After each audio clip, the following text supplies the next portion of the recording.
नमस्कार, स्वागत है आपका प्रत्यक्ष भारत में। मैं हूं आपके साथ अभिषेक शर्मा।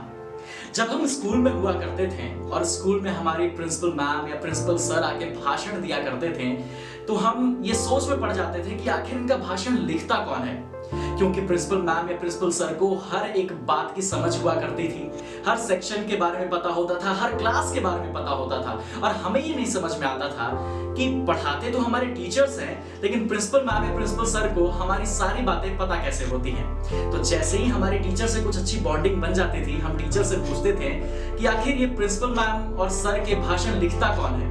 तो जो हमारे टीचर्स होते थे वो कहते थे कि हिंदी वाले अध्यापक लिखते हैं या फिर अंग्रेजी वाली मैडम लिखा करती थी।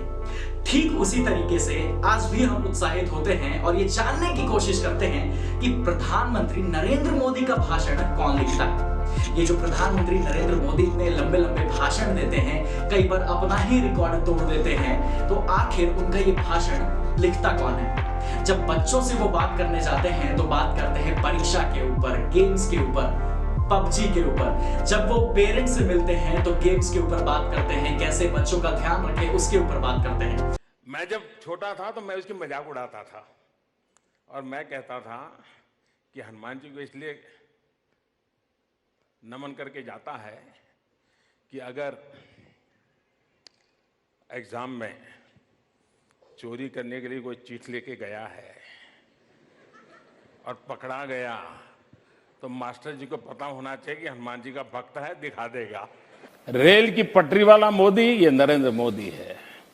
रॉयल पैलेस 125 करोड़ हिंदुस्तानियों का एक सेवक है, वो नरेंद्र मोदी नहीं है।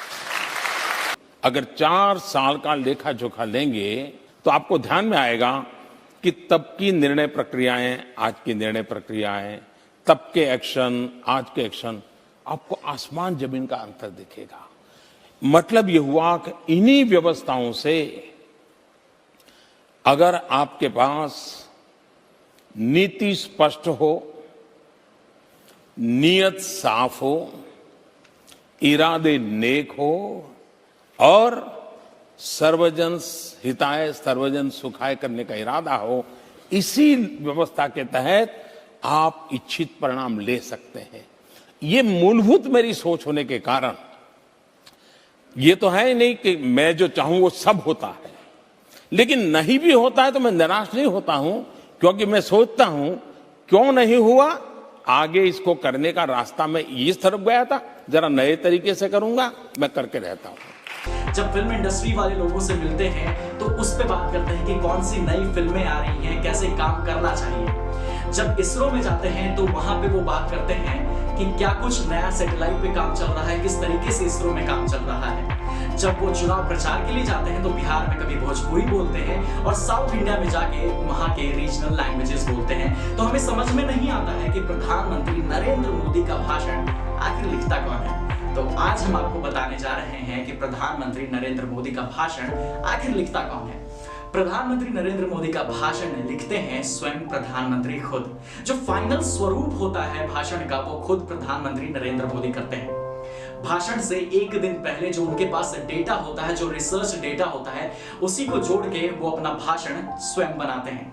हाँ, रिसर्च वर्क उनका मंत्रालय करता है। अगर बिहार जा रहे हैं तो बिहार में क्या फेमस है, किसने क्या हासिल किया, ये रिसर्च उनकी मंत्रालय जरूर करती है, लेकिन जो फाइनल स्वरूप होता है वो खुद प्रधानमंत्री नरेंद्र मोदी बनाते हैं। तो आप बताइए आपको कैसा लगा ये बात जान करके कि प्रधानमंत्री नरेंद्र मोदी का भाषण और कोई नहीं, प्रधानमंत्री खुद तय करते हैं। फिलहाल के लिए बस इतना ही। जुड़े रहिए प्रत्यक्ष भारत के साथ। अगर आपने अभी तक इस चैनल को सब्सक्राइब नहीं किया है तो जल्दी से इस चैनल को सब्सक्राइब कर लें। अगर आप ये वीडियो फेसबुक पेज के माध्यम से देख रहे हैं तो फेसबुक पेज को लाइक करना ना भूलें। आप हमें ट्विटर और इंस्टाग्राम पे भी फॉलो कर सकते हैं। धन्यवाद।